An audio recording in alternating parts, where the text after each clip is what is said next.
Hola, muy buenas tardes a todos, todas y todes. Sean bienvenidos a nuestro webinar rumbo a la LECO en México, Justicia Climática, Interculturalidad, Género y Derechos Humanos. Les recordamos primero que nada que estamos transmitiendo a través de las páginas de Ecociencias, SOEMA, División Cambio Climático, AUTS UNAM y Sociedad de Ingeniería de la UNAM. Entonces, a través de ahí nos pueden seguir y también pueden dejarnos sus comentarios y preguntas. Al final de las ponencias tendremos una sesión de preguntas, entonces ahí nos pueden dejar las dudas que tengan. Les pedimos por favor a las personas que nos están acompañando en el Zoom que muteen sus micrófonos y agreguen sus pronombres por favor en sus nombres. Y bueno, en esta ocasión tendremos 4 increíbles ponentes. En primer lugar, tendremos a Aranza, quien nos hablará sobre derechos humanos y cambio climático. Aranza Yaguno estudió Relaciones Internacionales en la UNAM. En 2018 estudió en la Universidad de Helsinki, en Finlandia.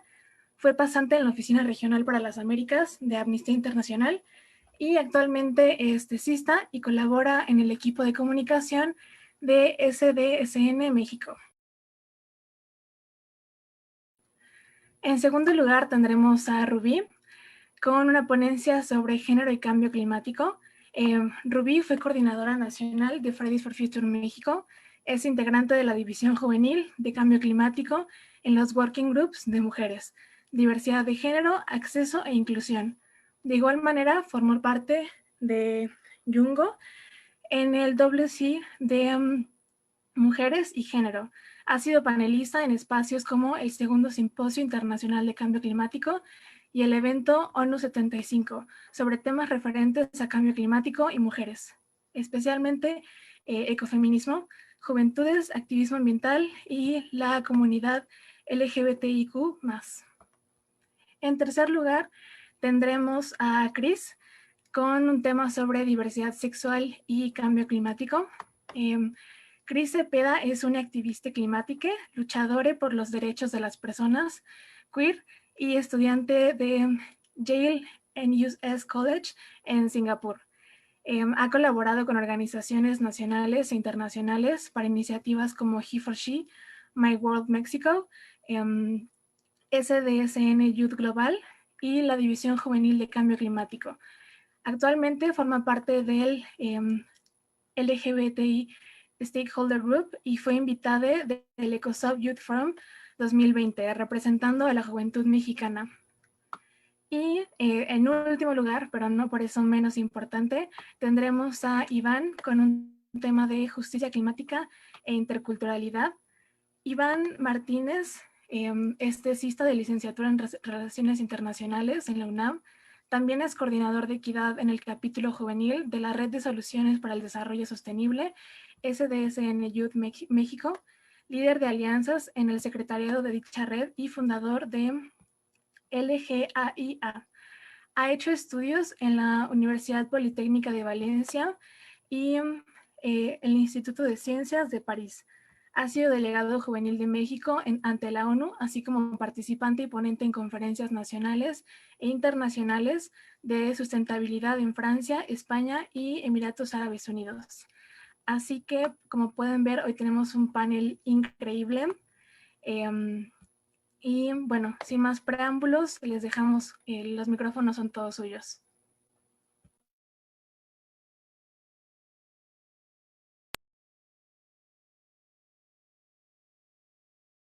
Creo que estás muteada, Aranza. Lo siento. Hola a todos, voy a compartir mi pantalla y para empezar, me dicen cuando ya la vean. Ay,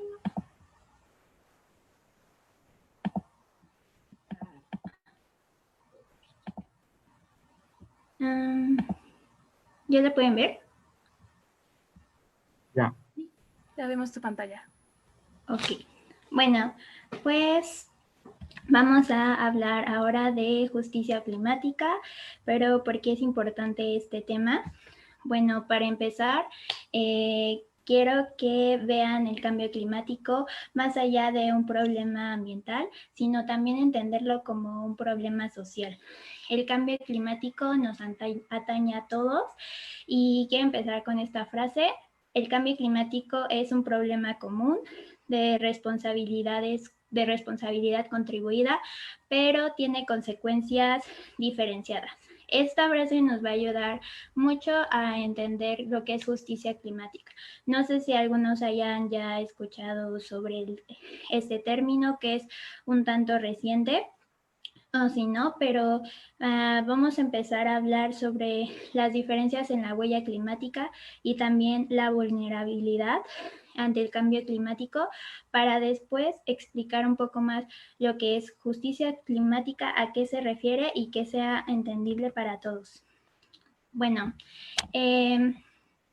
hablé de que todos tenemos responsabilidad al cambio climático. Todos contribuimos de alguna manera u otra, pero ¿en qué medida contribuimos y quiénes contribuyen más que otros y por qué?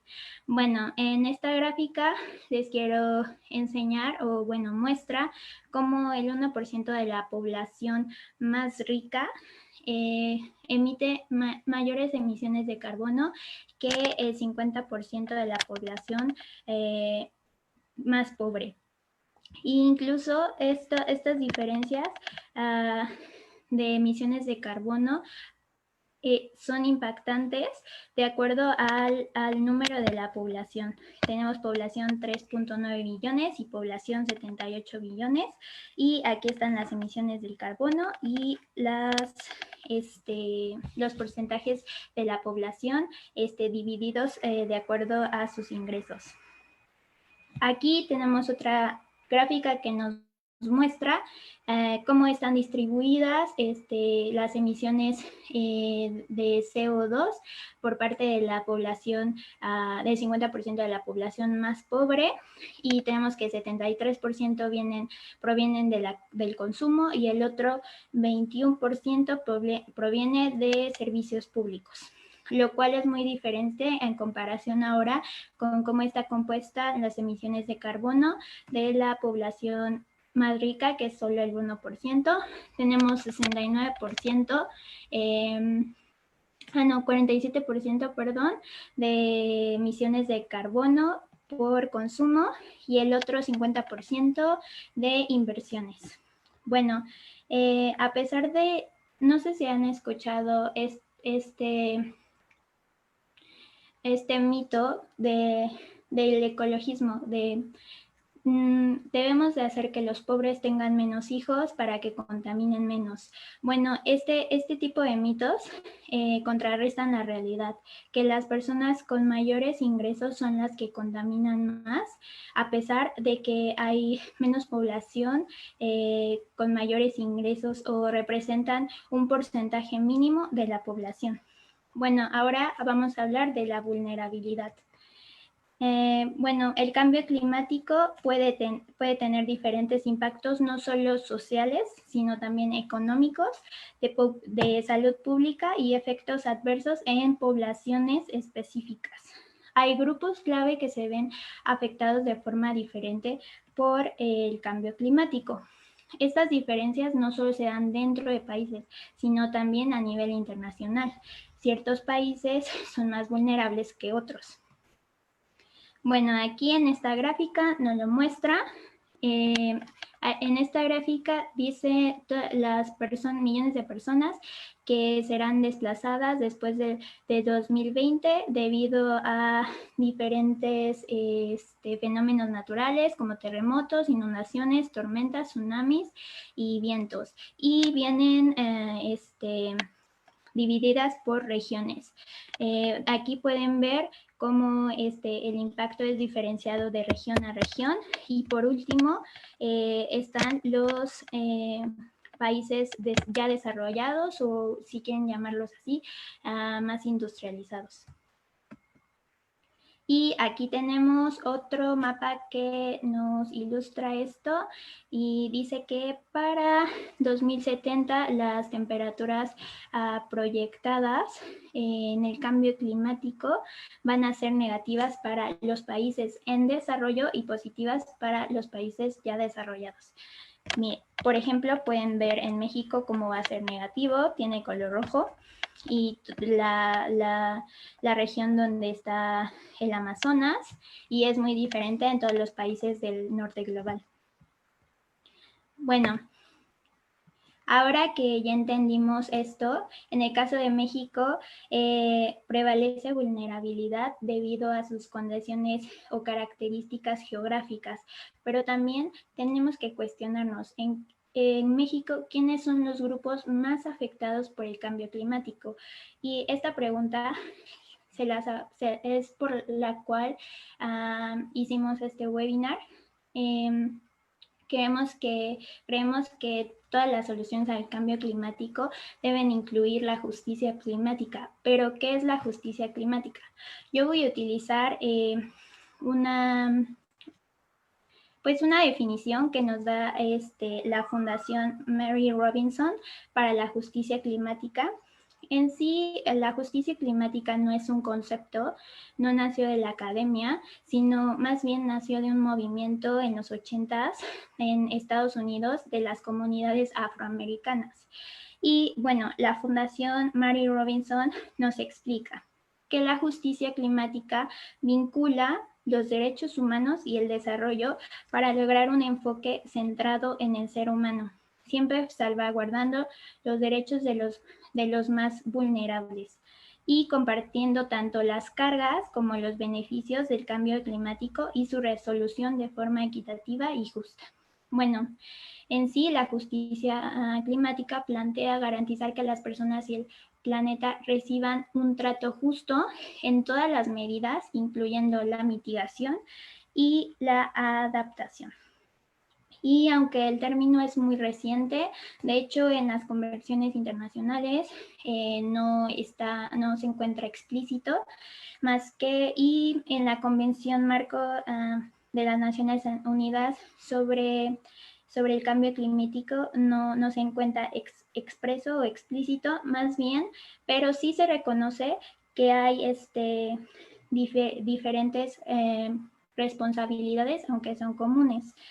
Y bueno, la justicia climática en sí, pues ya vimos, engloba los derechos humanos, pero no solo eso, sino que el cuidado al medio ambiente y los derechos humanos son interdependientes. De hecho, ¿ustedes los considerarían una violación a los derechos humanos? Bueno, pues Amnistía Internacional dice que las faltas de medida de los gobiernos para abordar el cambio climático podría ser la mayor violación de derechos intergeneracionales de su historia. Y cómo se relaciona el medio ambiente con los derechos humanos, que es algo que no se plantea de manera muy común o que es muy reciente. Bueno, para empezar, tenemos el derecho al medio ambiente sano y para el desarrollo y bienestar. De acuerdo a la CNDH, el medio ambiente, bueno, este derecho se compone de dos perspectivas, que el medio ambiente o la naturaleza es un bien jurídico para la vida digna y que además constituye una garantía para que nosotros podamos para la realización y la vigencia de los demás derechos. Tiene independencia con otros derechos humanos y aquí está la característica de indivisibilidad de los derechos humanos. En nuestra Constitución, en el artículo 4, se expresa que toda persona tiene derecho a un medio ambiente sano para su desarrollo y bienestar, y otros mecanismos regionales de derechos humanos lo mencionan. En las Américas está el protocolo adicional a la Convención Americana sobre Derechos Humanos. Sin embargo,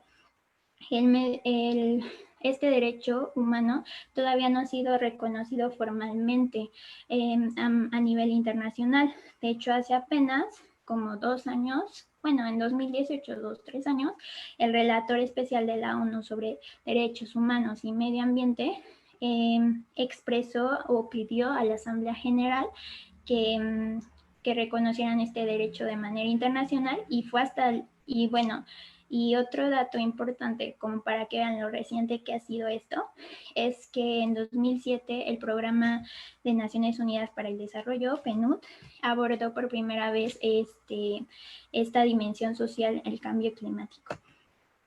Y bueno, no solo eso, no solo está relacionado a los derechos humanos explícitamente con este derecho al medio ambiente sano, sino que el derecho, como les dije, por la indivisibilidad de los demás derechos, tiene impacto en los derechos económicos y sociales y en los derechos civiles y políticos, que es algo que muchas veces no se plantea. El cambio climático puede tener consecuencias negativas en nuestro derecho a la vivienda, nuestro derecho a la salud, nuestro derecho al agua, a la alimentación y otros medios de vida dignos. Y por último, en civiles y políticos se preguntarán cómo. Pues así como el relator del alto comisionado pidió esto a la Asamblea General, lo que les mencioné hace anteriormente, pues bueno, el alto comisionado de derechos de la ONU sacó unos principios marco sobre los derechos humanos y el medio ambiente. Y aquí encontré la relación explícita sobre sobre el cambio climático y los derechos civiles y políticos. En estos principios marco establecen las principales obligaciones en materia de derechos humanos relacionadas al medio ambiente, y establece que por ejemplo, los estados deben de proporcionar un entorno seguro para los defensores medioambientales, también acceso público a la información, y que en las tomas de decisiones medioambientales se incluya la participación de la sociedad civil. Por último, los estados deben de proteger los derechos de las personas más vulnerables. Y bueno, aquí tenemos que hablar de algo muy, muy importante. En México es de los países más violentos para los defensores medioambientales. La mayoría de los activistas y defensores medioambientales son personas que dependen directamente de los recursos naturales. En México, en el 2006, se registraron 879 conflictos ambientales. México no ocupa el lugar solo en esta violencia, sino que también creo que Honduras es el que ocupa el primer lugar en toda Latinoamérica. Y bueno, de 2012 a 2019 igual se registraron 499 ataques. Bueno, esto es importante porque debido a todo esto, estas son cifras de Amnistía Internacional, pero es importante debido a que recientemente, en 2020, ratificamos el Acuerdo Escazú. ¿Qué es este acuerdo? Pues este acuerdo plantea la transformación de la gobernanza ambiental, poniendo en el centro los derechos humanos. No solo permite la protección a los defensores medioambientales, sino también el acceso a la información, el acceso a la justicia en asuntos ambientales y la participación pública. Creo que este es uno de los pasos para la exigibilidad de este derecho humano y de las medidas a tomar sobre el cambio climático. Y bueno, ¿cómo podemos actuar? Pues creo que como sociedad civil tenemos no solo la obligación, sino también ahora la oportunidad de participar en las medidas medioambientales y no solo asegurar la protección al medio ambiente y la mitigación y adaptación al cambio climático, sino que estos tengan un enfoque de derechos humanos, y no solo un enfoque de derechos humanos, sino también de género y de interculturalidad, que se los van a explicar en otros momentos los demás ponentes. ¿Y por qué es importante no solo tener un enfoque de derechos humanos? Porque los derechos humanos también se han desarrollado y han nacido como un sistema occidental no ha permitido el diálogo entre las culturas y también con masculino. Muchas organizaciones feministas han criticado el sistema de derechos humanos debido a esto. Y bueno, es todo por mi parte y veremos un poco más sobre género e interculturalidad para que les quede claro y puedan integrar todas estas perspectivas dentro de justicia climática y también podamos entender el cambio climático desde una perspectiva social. Muchas gracias, Aranza, por hablarnos sobre este tema tan importante. A continuación, Rubí nos hablará sobre género y cambio climático. Así que, Rubí, el micrófono es todo tuyo. Me parece que primero va Cris. En efecto, pero no pasa nada. Ay, una disculpa. No te preocupes. ¿Ya se está viendo mi pantalla? En efecto. Perfecto, muchas gracias, Rubí. Bueno, tenemos muy poquito tiempo, tenemos 15 minutos, entonces vámonos rapidísimo con el tema del género y el cambio climático. Esta va a ser una presentación doble que vamos a dar entre nuestra querida Eco Rubí y su servidor, Cris Cepeda. Yo soy una activista no binaria por los derechos de las personas queer. Y es exactamente de lo que vamos a hablar de mi parte, sobre la equidad y el cambio climático. Entonces, primero les quiero dejar una pequeña frase. El género es un arma de destrucción que afecta toda nuestra vida. Nosotros decidimos cómo. Estamos muy acostumbrados a pensar el género en términos de un cierto discurso o de una cierta simpleza entre los hombres y las mujeres, pero en realidad se trata de toda una estructura y eso es lo que vamos a ver el día de hoy. Entonces, el género, en una definición propia, es un constructo social dialéctico empezado para oprimir a los cuerpos femeninos y deformado a lo largo de la historia. ¿Qué quiere decir esto? Es algo que sucede entre las conversaciones entre personas y entre las relaciones entre personas. Realmente el género no es un fenómeno social y tampoco, debo de marcar, lo es el sexo. Más bien se trata de una construcción que se ha generado a lo largo de miles y miles de años en las relaciones entre los seres humanos y que no tiene ninguna base real dentro de la biología humana. Entonces, vamos a ver uno de los ejemplos de por qué el género no tiene ninguna base real.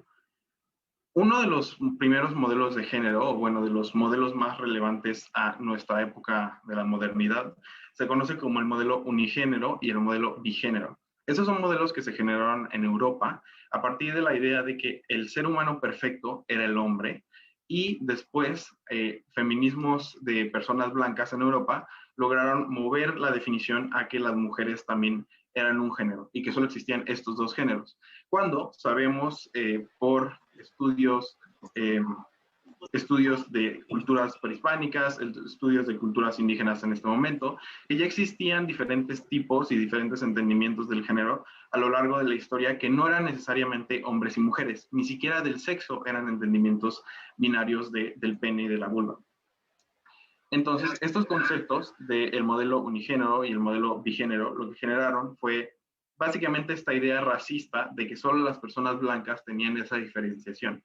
Y se empezó a generar esta narrativa desde Europa hacia las poblaciones colonizadas que al tener una diferente raza y al tener diferentes colores de piel, eso hacía que su sexo fuera menos diferente y eso hacía que se parecieran más las personas negras, fueran como un solo género, mientras que las personas blancas tenían dos géneros. Era una maroma mental increíble, que sabemos que es mucha de las que se aventaron de parte de los colonizadores, y creo que de esto va a hablar un poquito más Iván sobre el tema de interculturalidad. Entonces, esto nada más es para ejemplificar que en realidad el género se trata de un concepto que no tiene ninguna base. Y quien te quiera decir que tiene una base biológica, especialmente que te quiera decir que se basa en hombres y mujeres, pues realmente no tiene un entendimiento de ni las ciencias sociales ni de las ciencias duras, porque tampoco el sexo es binario. Existen muchas personas que viven con genitales que no corresponden al entendimiento del pene y de la vulva, o con hormonas que tampoco corresponden, o con cromosomas que también no son entendidos así, y eso se ven generalmente como anomalías, pero en realidad son expresiones naturales del sexo humano. Incluso culturas como la cultura moche en Perú entendían a la sexualidad como algo extremadamente fluido y algo que se vivía en los fluidos y no en los genitales. Entonces, si ya sabemos que el género es mucho más que un solo binario, pensemos de forma más sistémica. ¿Cuál es el impacto de esta idea de que hombres y mujeres, a la mujer vamos a dominar y para eso generamos esta estructura ideológica y social bajo la cual vamos a oprimir literalmente a las mujeres y a todas las personas que se oponen a la masculinidad? Eso sucede y genera algo que se llama el patriarcado, que seguramente lo han escuchado miles de veces, pero me parece que es importante dejarlo en claro en la definición de esta presentación, porque puede llegar a ser algo cliché en el discurso. Entonces, si el patriarcado genera diferentes relaciones entre los seres humanos, también genera en sus conceptos diferentes formas de explotar la naturaleza. Porque pensemos que el concepto que tenemos de los hombres y el concepto que tenemos de las mujeres, otra vez esta como binarización forzada, se relaciona con diferentes actitudes. Por ejemplo, creemos que tiene que ser increíble dominante y que tiene que ser muy agresivo o que tiene que ser enojón, etcétera. Y esto se relaciona también a la destrucción de ciertas cosas y a la violencia. Y entendemos que a la mujer se le tiene que ver como gentil o como cuidadosa o como la madre natural. Entonces todo esto se relaciona también con cómo explotamos la naturaleza, porque se les asignan diferentes trabajos a los hombres y a las mujeres. A las mujeres se les asignan más trabajos de cuidado, que explotan de una cierta manera, y a los hombres trabajos de producción, generalmente en estructuras jerárquicas que sirven a los hombres más dominantes, o a los hombres más ricos, o más blancos, o a los hombres con más poder. De esto les va a hablar un poquito más Rubí, entonces no me quiero comer un poco de su mandado, por si no queda como completamente claro. Ahora, de nuevo a los sistemas. Algo muy importante de lo que vamos a tocar hoy, y es parte importante de la perspectiva de la queeridad, es que si sabemos que el género no es binario y que el género en realidad es toda una construcción y todo un sistema, entonces se puede ver desde el ojo de los sistemas complejos. Los sistemas complejos son una ciencia que nace el siglo pasado y son una ciencia que básicamente revoluciona como pensamos, porque dejamos de pensar que las cosas son lineales y que 1 más 1 significa 2, sino que en el mundo natural y en el mundo social 1 más 1 puede significar 25. Y esto se refiere a un fenómeno que se le llama la emergencia, que sucede cuando dos cosas o muchas más agentes y partes de un sistema se relacionan y entonces generan algo completamente nuevo. Si lo vemos, ese es el mismo ejemplo que acababa yo de dar sobre el patriarcado, que es cuando se relacionan ciertos seres humanos en un solo eje, que es el de dominar a las mujeres, se genera una idea completa y nueva que no está basada en absolutamente nada, sino que es completamente emergente. Entonces, los sistemas complejos, de nuevo, esta es una introducción muy rápida debido al tiempo, no me da como la profundidad que necesitan todos estos temas, y si necesitan alguna más información me pueden contactar, vamos a ver mis datos de contacto más adelante. Entonces, los sistemas complejos tienen estructuras adaptativas y remodelan sus conexiones para generar resiliencia. Por eso tenemos esta imagen de una telaraña, porque si lo pensamos como una telaraña, literalmente las conexiones que tiene entre todos los puntos es lo que genera que sea tan resistente. O sea, que tú le puedes aventar una piedra a una telaraña y ahí quizás la rebota. Es exactamente donde las conexiones, porque solitas se pueden reformar en un sistema complejo, por eso se mantienen. Y ahorita vamos a ver un ejemplo. Entonces, el mayor ejemplo que existe de esto se le conoce como la hegemonía masculina o la masculinidad hegemónica. Es un modelo de lo que representa el macho alfa, que lo entendemos como quizás como Sylvester Stallone en la película de Rambo, que no tiene una playera, está de que es súper musculoso y dispara a todos lados y es como súper pro, pero al mismo tiempo es extremadamente violento y destructor. Esta idea de un macho dominante se ha ido reformando a lo largo de la historia, especialmente a lo largo de la historia moderna. Porque si se entendía que esto era como lo más poderoso, este macho dominante, a lo largo de que hubo movimientos de derechos humanos, de derechos femeninos y también de derechos raciales y los derechos queer, se empezó a reformar la idea de lo que significa ser dominante o ser el hombre, especialmente desde la perspectiva de los derechos queer. Una pequeña referencia histórica: los derechos queer inician con 2 mujeres trans, trabajadoras sexuales de color, que vivían básicamente en la pobreza, y ellas generaron este movimiento a partir de su enojo y a partir de su opresión. Se les conoce como Sylvia Rivera y Marsha P. Johnson. algo que distingue mucho su historia de Sylvia Rivera y de Marsha P. Johnson es que rápidamente, después de que ellas encienden el movimiento y lo lideran después del inicio en Stonewall, se les empieza a quitar por los hombres blancos gays, que también tienen opresión, pero tienen básicamente esto que muchas veces nos lo comentan cuando hacen revisiones históricas, que es como de estar en el medio, ¿no? De que no estás hasta abajo, pero tampoco estás hasta arriba, pero estás lo suficientemente como en medio para querer y poder estar, tener una movilidad hacia arriba. Y eso es lo que exactamente tenían los hombres gays, porque eran hombres, pero estaban oprimidos, entonces se empezaron a generar estrategias para que estos hombres gays pudieran, uno, diferenciarse del resto de la comunidad queer para incluirse y adaptarse al heteropatriarcado y adaptarse al sistema de esta masculinidad hegemónica. Y también uno de estos movimientos más importantes fue que se utilizó el capitalismo. Como los hombres blancos gays seguían siendo hombres y seguían siendo blancos, seguían teniendo muchísimo dinero y tenían capital, literalmente, para comprar. Entonces convencieron a las compañías y convencieron al sistema del capitalismo que podía básicamente venderse su identidad y que si tú les vendías a los hombres gays, básicamente te iban a dar una cantidad de dinero a través de un mercado gigantesco. Eso se le conoce como el green market, perdón, como el pink market, como el mercado rosa, y ha sido increíblemente importante en los movimientos de derechos LGBT, porque en vez de definirse por por un sentimiento antisistema, de este sistema me está oprimiendo y lo quiero destruir, como por ejemplo pensemos en cómo actúa el feminismo en México, que es completamente antisistema, era más bien me quiero adaptar al sistema. Yo quiero solamente tener mi dignidad y que me toleren. Es una frase que escuchamos mucho sobre la gente LGBT, que me toleren. Es esta idea como de no me importa si me están oprimiendo mucho o si me están oprimiendo tantito, lo importante es que no me están oprimiendo tanto como a los demás dentro de la comunidad. Eso generó diferencias gigantescas en la comunidad LGBT, discriminación interna, generó formas de relacionarse completamente diferentes, estratificación, de lo que antes se veía básicamente como una comunidad más o menos homogénea. Y lo que sucede a nivel sistema es que el sistema del patriarcado jamás cambió. Lo único que cambió era quién podría dominar. En vez de ser el hombre cisgénero, heterosexual, blanco, ahora es el hombre cisgénero blanco.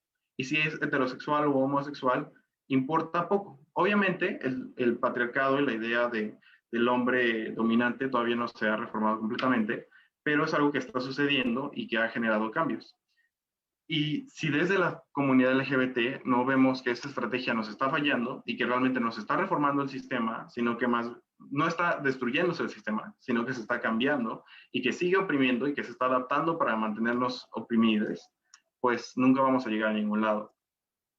Entonces, de parte del patriarcado también tenemos otra idea muy particular, que es esta idea de lo homogéneo. Ya hablamos de lo que es esta binarización de que si eres hombre o si eres mujer, pero también existe otra binarización que es si eres humano o si eres naturaleza. Y ambas cosas se ven como un genérico. Lo humano se ve como desde el punto de vista del Homo economicus, que es una teoría también que viene de Europa, de las mismas épocas que estas teorías del unigénero y del bigénero, que es básicamente que el ser humano es súper egoísta, que es súper racional, súper calculador, y que por eso es capaz de aumentar su riqueza y destruir todo lo que hay alrededor.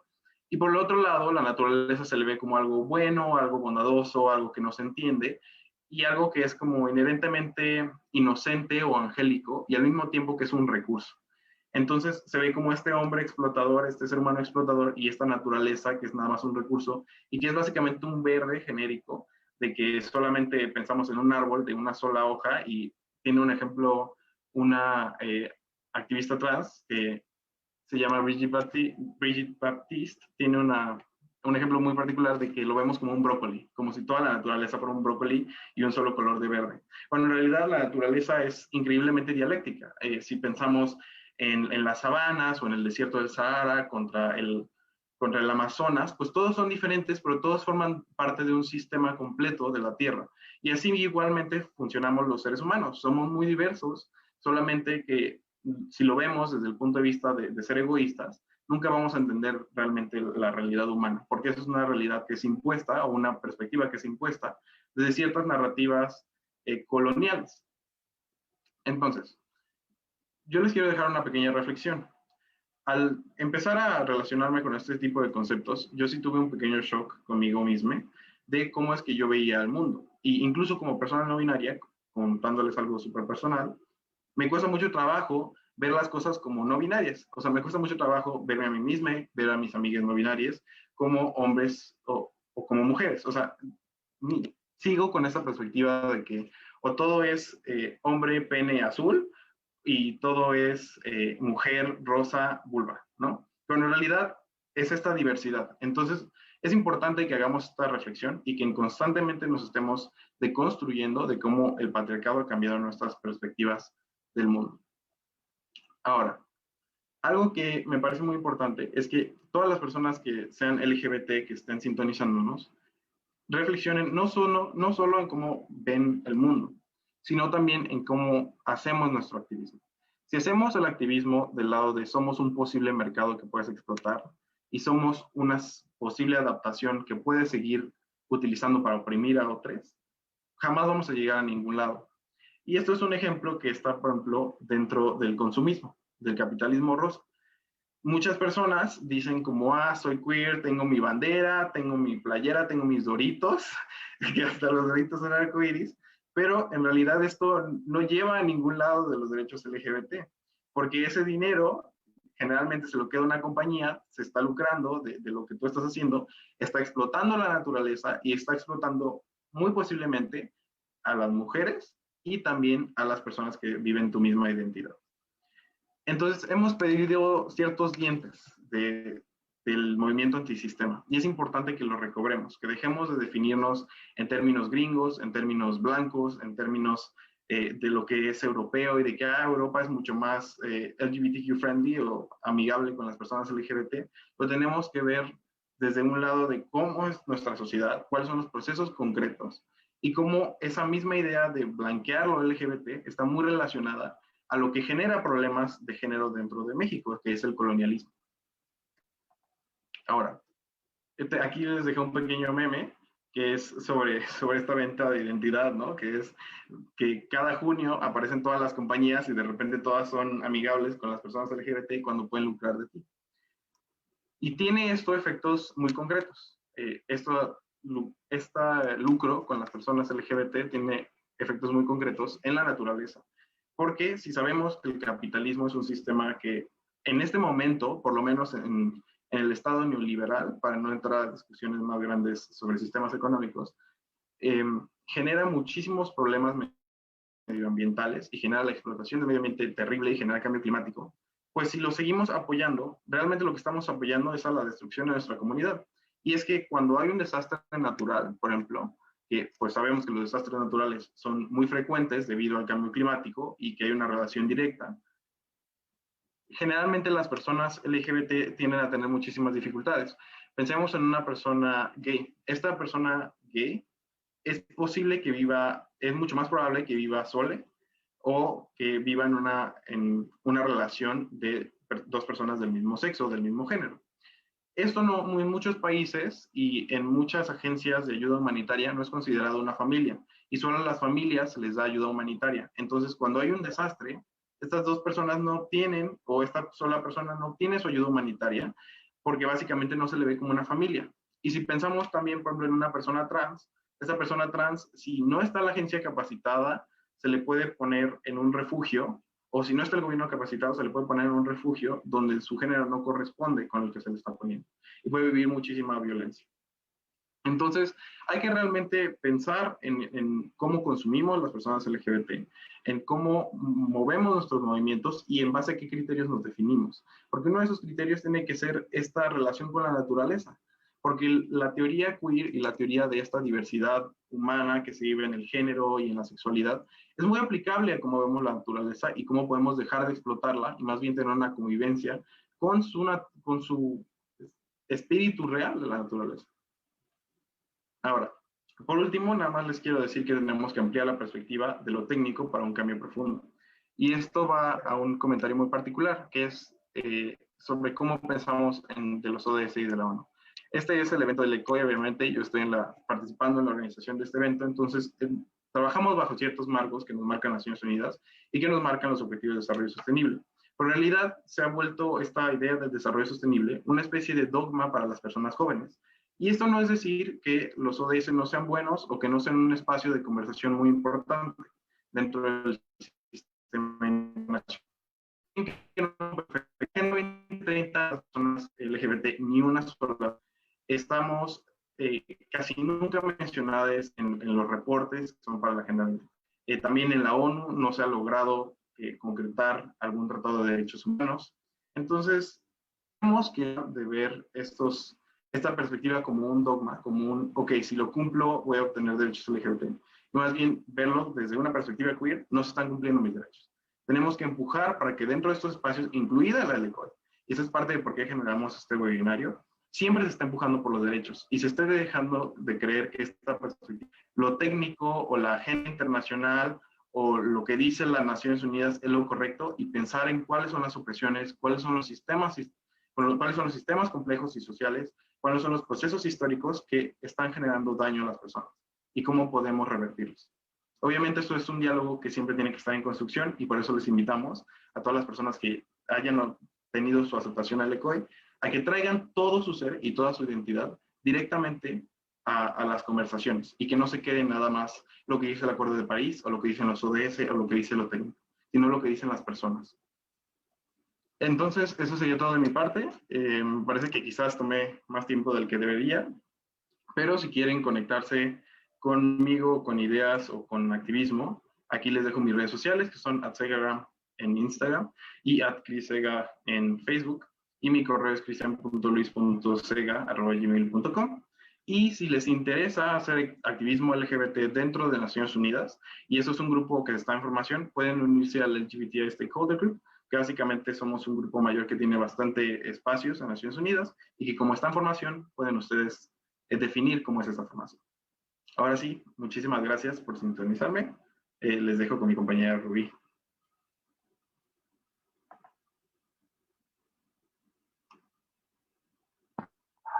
Gracias, Cris. Maravilloso como siempre. Y denme un segundo para compartir mi pantalla y darle presentar. Un segundo.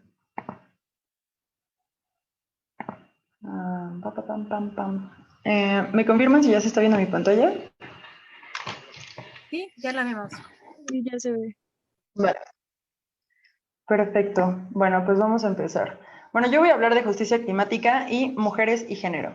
Bueno, primero me gustaría empezar con esta frase que dice que desafiar el patriarcado es un acto de lealtad hacia las generaciones futuras y la vida hacia, pues, el planeta, ¿no? Primero que nada tenemos que aclarar que para poder incorporar el enfoque de género dentro de la lucha contra el cambio climático, la interseccionalidad se convierte en una herramienta primordial. Pero pues primero que nada, pues el enfoque de género es una herramienta analítica y metodológica que busca construir relaciones de género equitativas y justas. Reconoce la existencia de otras opresiones y desigualdades derivadas de pues diferentes factores como lo son el origen étnico, la clase social, la orientación sexual, la identidad de género, entre muchas otras. Y es justamente la interseccionalidad que reconoce esta simultaneidad en las opresiones y busca que estas mismas se ataquen de raíz a través de este mismo sistema que nos oprime a todos, de diferentes maneras, pero a todos nos oprime. Y pues bueno, es imposible hablar de mujeres, género y cambio climático sin tocar el tema del ecofeminismo. Primero que nada vamos a hablar de los 3 tipos de ecofeminismo que existen, que son el esencialista, el crítico y el constructivista. El ecofeminismo esencialista es el que afirma que las mujeres estamos inherentemente conectadas con la naturaleza, que se conecta más con nosotras, que somos como súper más parecidas, pero desde un enfoque esencialista y biologista, sobre todo ginecocéntrico, como de que nosotras y la naturaleza somos dadoras de vida, que naturalmente estamos en el cuidado, que es instintivo, como todo este tema, cuando no es verdad. Y bueno, después sigue el ecofeminismo crítico, que surge también en el sur global y acusa al desarrollo occidental de provocar la pobreza de las mujeres y de las poblaciones indígenas, quienes son las primeras víctimas de la destrucción de la naturaleza, son las primeras que sufren estos estragos a raíz del cambio climático, y todo esto a raíz del colonialismo y del extractivismo, que pues obviamente dificulta que las personas que vivimos en el sur global alcancemos estándares de vida digna. Finalmente, llega el ecofeminismo constructivista, que es que afirma que la relación de la mujer y la naturaleza es más que nada una construcción social a través de cosas como la división sexual del trabajo. De igual manera denuncia la subordinación de las mujeres y de la naturaleza hacia los hombres, de las relaciones entre las personas y pues de la feminización de la ética del cuidado, y pues hace como una crítica económica sobre lo que está pasando, sobre el crecimiento y esta obsesión capitalista por la acumulación de riqueza y de poder, que también es completamente patriarcal. Entonces, pues en resumen, podemos decir que el ecofeminismo es un movimiento social, político, filosófico y ético que plantea la necesidad de un cambio de paradigma frente al modelo patriarcal extractivista, con una mirada decolonial, anticapitalista y antipatriarcal. El ecofeminismo sí es un sistema de valores, un movimiento social y una práctica, pero también ofrece un análisis político que explota los vínculos entre el androcentrismo y la destrucción del medio ambiente. Bueno, ahora vamos a hablar del género como una herramienta de dominación sobre las mujeres y la naturaleza. El patriarcado ha hecho que se feminice a la naturaleza y se naturalice a las mujeres como cuerpos sujetos a la dominación, a la explotación, a la subordinación, como cosas a conquistar, a poseer, como si fuera su derecho legítimo el realmente pues poder como poseernos, como si les perteneciéramos por el simple hecho de que pues los hombres tienen que estar como en el centro de las cosas, ¿no? Entonces, la subordinación y la explotación de la naturaleza son dos caras de la misma moneda que responden a esta misma lógica de dominación a través del dualismo jerárquico, que es la relación social que hace que las personas se nos divida según el género, que es completamente binaria. Y cabe aclarar que el binarismo alimenta las estructuras de poder. Si tenemos sistemas binarios como hombre, mujer, no sé, como ciencia y filosofía, etcétera, etcétera, como poniéndolo todo en diferentes pues puntos y poniéndolos como en los extremos, esto hace que la acumulación del poder se vaya más hacia un lado y más hacia el otro. Por eso es importante desbinarizar el género para poder tener una distribución del poder más equitativa.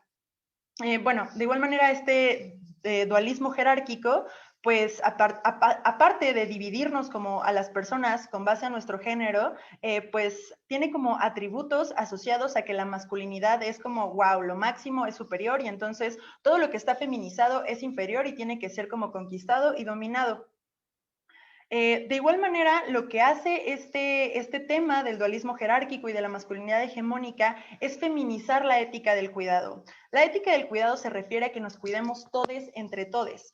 Pone dos posturas de dependencia principales, que es la interdependencia y la ecodependencia. La interdependencia habla de que todos los humanos dependemos de nosotros, o sea, todes de todes, para poder subsistir. Necesitamos que algunas personas hagan unas cosas y otras personas hagan otras para que entonces podamos pues tener como un sentido de bienestar a nivel social. Ahora, la ecodependencia habla de que los seres humanos dependemos de la naturaleza para poder sobrevivir, para tener agua, comida, energía, minerales, etcétera, etcétera. Y a pesar de que estas dependencias son evidentes y las vivimos día a día, se encuentran completamente invisibilizadas. En el tema de la ecodependencia se ha construido una pared simbólica entre el resto del mundo vivo, como si no fuera importante, y las personas, desde un enfoque antropocéntrico, pero también androcéntrico, poniendo al hombre macho como lo máximo, después el resto de los humanos, y entonces tiene un enfoque biocida, porque no le está importando a este sistema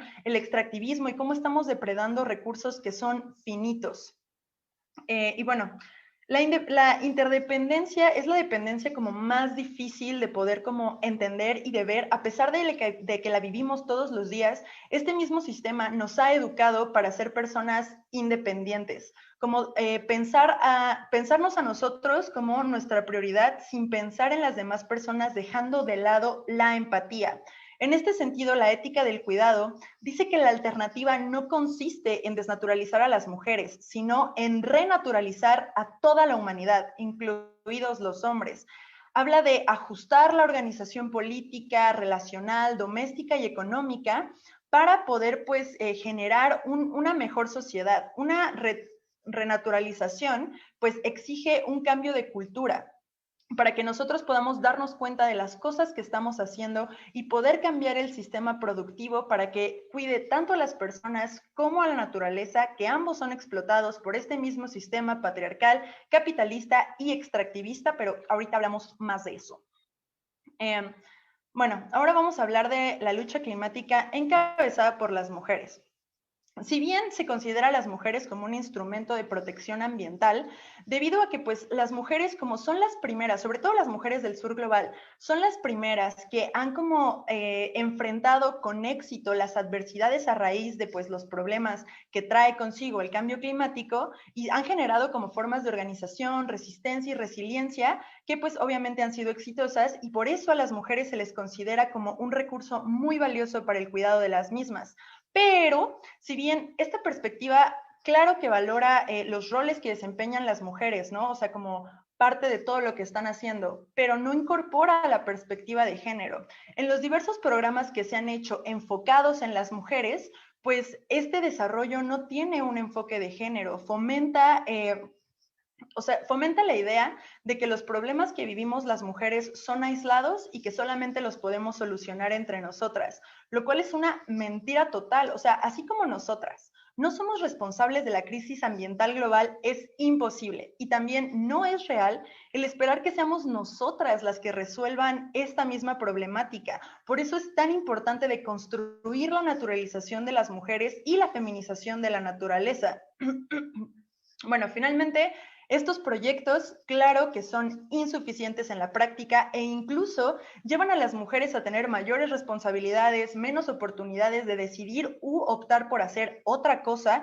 Y esto fomenta y hace crecer las desventajas de que las mujeres vivimos con relación a los hombres. Y aunado a todo esto, como tenemos más responsabilidades en estos proyectos y se nos quita como tiempo, etcétera, etcétera, pues la participación en los procesos de adaptación y toma de decisiones sobre el manejo y gestión de los medios naturales sigue siendo un espacio en el cual a las mujeres no se les deja pasar, porque las mujeres están ahí para cuidar a la naturaleza, no para tomar las decisiones importantes. Bueno, existen 3 factores principales de discriminación. El primero es la división sexual del trabajo fomentada por los roles de género, en el que pues consiste asignar exclusivamente los roles de reproducción, de crianza de hijos y de trabajo doméstico y de cuidado en general a las mujeres. El segundo es el acceso desigual entre varones y mujeres, pues dando como todos los recursos productivos y sus beneficios a los hombres y dejando a las mujeres como de no, tu chamba no es esta, tú tienes que estar en este lado y tienes que cuidar las cosas. Y finalmente es la limitación de la participación. Como ya lo habíamos mencionado, no existen espacios todavía donde se escucha a las mujeres de manera legítima. Si bien existen como cuotas de diversidad, como de, necesitamos tener una mujer y así, solamente se tienen como para cubrir números. No es que realmente se esté escuchando a las mujeres. Y bueno, en este sentido, la falta de respeto, la desigualdad, la violencia extrema hacia las mujeres, sobre todo en regiones de América Latina, se relaciona con eventos históricos colonialistas que han vivido nuestro continente. El enfoque eurocéntrico, unilateral, histórico, androcentrista, invisibiliza otras formas de pensar y de relacionarse con el mundo. Y esto no va a cambiar si seguimos enfocando nuestros esfuerzos en hacer las cosas como lo hace el norte global. Porque esto no puede funcionar así, porque las necesidades, las realidades del sur global son totalmente distintas. Necesitamos generar diálogos horizontales que abracen la diversidad, la escucha activa y que tomen en cuenta las necesidades de cada grupo social y de igual manera estas incorporen la perspectiva de género, pero con una escucha real. El esperar que las cosas se hagan con base, no sé, por ejemplo, como mencionaba Cris, en los ODS, si bien, claro, es un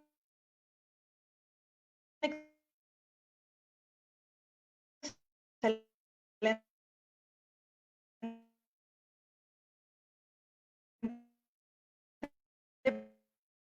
primer paso, estas soluciones, como, no sé, por ejemplo, las primeras en sufrir las consecuencias pues ambientales y climáticas son las mujeres de las zonas más pobres del sur global.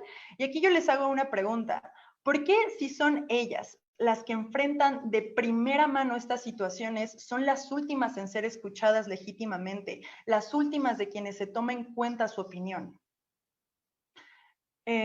Bueno, ahora hablando del impacto en América Latina, del que ya hablamos como un poquito, pues el papel de las mujeres en la lucha ambiental y defensa de la naturaleza, claro que es importante, porque pues obviamente son, bueno, no obviamente, tristemente y a raíz del sistema, son las mujeres las que se preocupan y ocupan por el aprovechamiento material y energético. Y esto no es porque a las mujeres les encante participar en esta tarea, ni por una predisposición genética de, ay, nacimos para cuidar el mundo, sino es porque justamente a las mujeres se les ha obligado a garantizar estas condiciones necesarias. Por eso las mujeres en situaciones de precariedad y en general las mujeres en el mundo estamos en este constante sentido de tener que sobrevivir y sobrevivir porque así nos ha como enseñado el sistema. Es algo como súper triste que se nos educa para no cuestionar el sistema, sino para seguirlo completamente, y esto pues obviamente le favorece a este sistema porque pues se retroalimenta de todo lo que nosotros hacemos,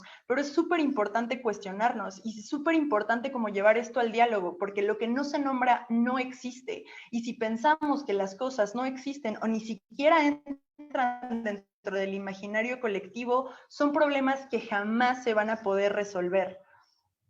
Y ahora, con el capitalismo, definitivamente otro de los puntos que toca el ecofeminismo y que es importante tocar en temas de cambio climático y género, pues es este absurdo al que hemos llegado en el que se contabiliza la riqueza como, o sea, simplemente bienes materiales, ¿no? O sea, como es progreso la destrucción de los medios naturales, se categoriza como a las personas y a la naturaleza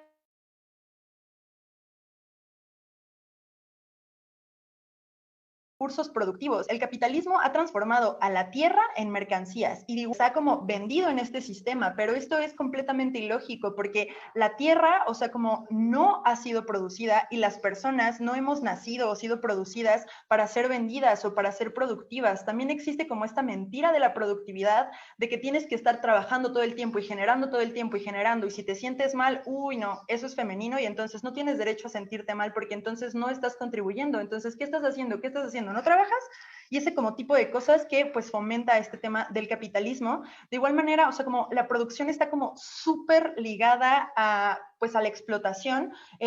Simplemente en el tema de la explotación, las mujeres somos uno de los mercados más importantes para el capitalismo. Y no sé, por ejemplo, en el tema del feminismo, se nos vende, no sé, de que el pañuelito, de que la playera, de que no sé qué, con temas de empoderamiento femenino, pero este sistema no nos vende en sí el producto, nos vende este sentido de resistencia, de cómo conectar, de empoderamiento, etcétera, etcétera. Nos vende como emociones y sentimientos, y esto lo que está haciendo el capitalismo es como comercializar las vulnerabilidades y las necesidades de las mujeres, diciéndoles como de, ay, sí, existes, tu lucha existe, entonces producimos cosas para que tú te sientas mejor. Y esto es completamente hipócrita porque las personas que producen estas cosas son mayormente mujeres en situaciones de vulnerabilidad del sur global, y estos mismos productos se le venden a mujeres que tienen como cierto estatus social o poder adquisitivo. Es completamente hipócrita. En ese sentido, las mujeres es súper importante que tengamos en cuenta nuestro poder como consumidoras y pensemos de dónde viene lo que estamos consumiendo. ¿Cuántas personas están siendo explotadas, invisibilizadas o maltratadas para que nosotras tengamos como de que un producto, de cualquier tipo de producto? Y pues dentro de la transversalización social con enfoque de género interseccional, pues esto nos ayuda a reducir las desigualdades, y es necesaria esta transversalización para poder tomar en cuenta las necesidades de todos los que vivimos aquí en este planeta, en este mundo, porque es el único que tenemos.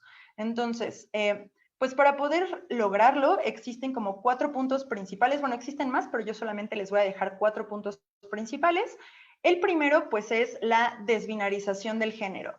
Ya que el género está como fuertemente ligado, como les había comentado, con las dinámicas de poder, el desbinarizarlo va a ayudar a que podamos tener una mejor estructura y construcción social sin tener que priorizar el poder o tener como esta lucha súper binaria de hay matriarcado y patriarcado. No, o sea, finalmente todos somos válides y entonces es súper importante escucharnos entre todos. El segundo punto, pues es que hoy día, en la sociedad en la que estamos viviendo, y si queremos tener una evolución como sociedad y dejar de discriminar y dejar de alimentar este sistema de opresiones, ya no basta con no ser opresores, debemos ser antiopresiones. Todos los sistemas de opresión se alimentan de la misma lógica de subordinación hegemónica. Entonces, si nosotros escuchamos a alguien que tiene discursos, no sé, racistas o misóginos, esa misma persona es casi seguro que va a tener discursos de odio homofóbicos o de cualquier otro tipo de cosas. En este sentido no podemos decir como de, bueno, lo voy a ignorar. No, mis fieles, no podemos ignorar ese tipo de opresiones. Tenemos que nombrarlas, porque como ya dije, lo que no se nombra no existe. Y si no empezamos nosotros desde nuestra trinchera a ponerle un alto a las opresiones, estas se van a seguir perpetuando. Y muchas veces lo que pasa en este sentido es que es como este pensamiento de, ay, no, ¿qué van a decir? Ay, que soy como súper revolucionaria. O, ay, no, es que me van a criticar o lo que sea. Es que no importa, o sea, ¿en qué momento el estar en contra de las opresiones nos da pena? ¿Por qué nos tendría que dar pena señalizar opresiones y violencias? Definitivamente ya es algo que no podemos tolerar. El punto número 3 es buscar la igualdad real y no solamente la igualdad formal. ¿A qué se refieren estos conceptos? La igualdad formal habla de pues todo lo que viene como en las leyes, ¿no? O sea, si bien todos nacemos libres de iguales en dignidad y derechos, una cosa es lo que dice el papel y otra muy distinta es nuestra realidad. La igualdad forma, pues, o sea, como para llegar a la igualdad real, tenemos que migrar todo lo que está en papel, la igualdad formal, a pasarla a estos contextos sociales. Por eso, digamos que todos los puntos van como conectados, después de desbinarizar, ser como antiopresiones, después pues llegamos a la igualdad real, y finalmente está la horizontalidad. Esta habla de buscar una forma de organización social no basada en jerarquías, sino basada en la escucha activa y en la acción para eliminar las desigualdades, escuchar a todos activamente, sin creer que existe una sola manera de hacer las cosas, sino poder nutrirnos de todos los saberes, porque no solamente el conocimiento teórico es importante, el conocimiento empírico, y no podemos asumir que saben y no saben las personas, porque no tenemos idea y no existe una sola manera de hacer las cosas. Eso es parte de lo que el colonialismo nos ha vendido, que solamente las cosas se hacen de cierta manera e igual el patriarcado. En este sentido, pues, reitero que la interseccionalidad en la incorporación del enfoque de género es fundamental y son dos conceptos inherentemente indivisibles. Y pues muchas gracias por escucharme. Al igual que Cris, pues aquí están como mis datos de contacto por si quieren que hablemos como más de este tema o como profundizar, porque realmente 15 minutos no son suficientes para poder como abarcar todo este tema y creo que me pasé un poco de tiempo, pero pues igual ahí están mis datos y muchas gracias. Y me parece que ahora sigue mi estimadísimo Iván.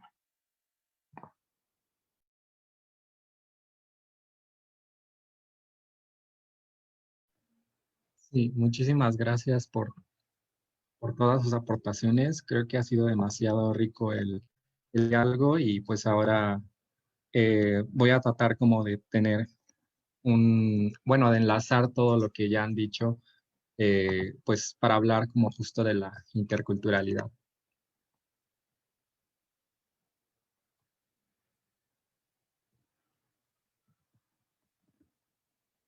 Muy bien, pues básicamente yo les voy a hablar sobre la justicia ambiental, justicia climática y su relación con la interculturalidad, un tema que muchas veces ha sido excluido durante pues muchísimas reuniones internacionales que no se ha tomado en cuenta en diferentes espacios, a pesar de que se busca generar representación, esto se hace desde pues una representación muy simbólica. Bueno, antes que nada les voy a explicar un poquito sobre qué es un modelo civilizatorio, sobre un poco la modernidad en la que vivimos. Pues estoy seguro que Muchas personas asocian modernidad directamente con cuestiones como tecnología, como ciencia, como ciudades, etcétera. Pero pues sí es una parte de la modernidad, pero la modernidad como todo es un proceso social, es un proceso político, es un proceso de diálogo, justamente no diálogo, perdón, más bien imposición entre culturas, un proceso pues muy, muy complejo. Primero que nada, pues un modelo civilizatorio es un sistema de valores culturales que diferentes comunidades o culturas hacen en torno a sus recursos, a su entorno y cómo los utilizan, ¿no? Básicamente, pues existen como dos modelos civilizatorios muy, muy importantes, que es Oriente, lo que conocemos como Medio Oriente, que es ultra importante, básicamente pues es una civilización más que milenaria. Básicamente los musulmanes estuvieron 8 siglos en España, entonces pues en ese momento se dieron muchas mezclas culturales y lo que hoy conocemos Occidente se construyó en contraposición con Oriente. Bueno, el modelo civilizatorio occidental es el que se ha expandido en todo el mundo a través de pues la colonización de distintos territorios en el siglo XV y XVI de América, con el encuentro con, pues sí, la colonización más que nada. No fue descubrimiento ni nada, fue colonización. Y en los siglos XVIII y XIX, la colonización de Asia y de África. Y hay que entender que la colonización de Asia y de África, dos continentes en los que está Oriente, este modelo civilizatorio que también fue muy poderoso, pues se pudo dar gracias a los avances de la modernidad. La modernidad, pues, fue un proceso que se gestó en la Ilustración Europea cuando se dio como esta emancipación del conocimiento que estaba, pues, acaparado por la Iglesia Católica y, pues, empezó como a reinar la ciencia, en especial el tipo de ciencia cartesiana. Em, entonces, pues, tenemos como algunas de las características de la modernidad. Primero que nada, pues, el hecho de que es antropocéntrica, centrada completamente en el ser humano. La división sujeto y objeto que vemos en la ciencia se ve reflejada en los dualismos que normalmente existen, que ya mencionó Chris, entre hombre y naturaleza, hombre y mujer, etcétera. También se caracteriza por una contraposición entre pues dos diferentes tipos de acción racional, por así decirlo. La instrumental, que es este pensamiento pues siempre pragmático, calculador, técnico, que busca siempre mirar hacia el progreso, pero el progreso de cuántos o de quiénes. Entonces, pues a pesar de que esta razón instrumental, que lo podemos ver aquí como en esta pequeña lucha, pues ha generado grandes avances científicos y tecnológicos, pues ha sido a costa de causas sociales y ambientales, pues muchas veces incalculables.